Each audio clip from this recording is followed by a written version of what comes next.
This video is an explanation of the Gizmo plants and snails. So in this Gizmo, each of the test tubes contains water and a small amount of bromothymol blue, BTB. BTB is a chemical indicator. An indicator changes color when the chemicals in the water change.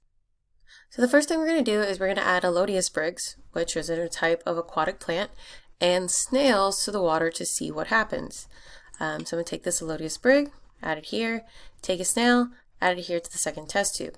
I'm going to click play, and it's going to play out for 24 hours to see what color the water in the test tube turns.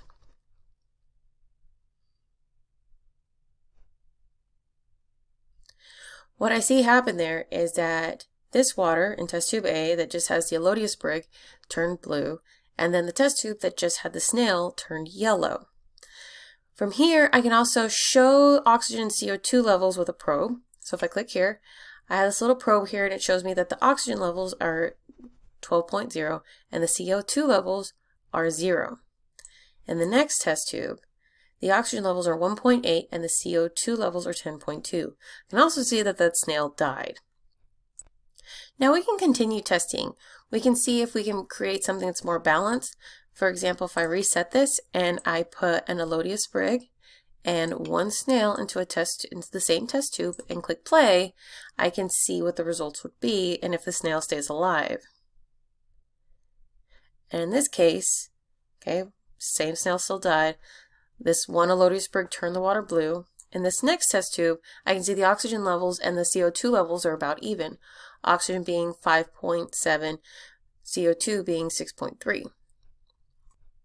Now, using the BTB to kind of help us out, I can also see that blue must be an indicator that oxygen is present, or a lot of oxygen is present. The yellow coloring is an indication that there's a lot of carbon dioxide, and then the green coloring is an indication that those levels are balanced. So what you can do is you can continue experimenting with that in mind, knowing that if it's blue, high oxygen, or if it's yellow, high carbon dioxide.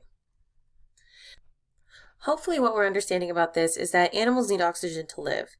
They use the oxygen and make CO2. Plants use CO2 and make oxygen. Animals depend on the oxygen produced by plants for survival, and plants depend on the CO2 produced by animals for survival. I hope this video has helped you better understand the Gizmo plants and snails. Remember that submit button is going to come up and pop up here. Whenever you're ready, go ahead and click submit and then move on to the next assignment.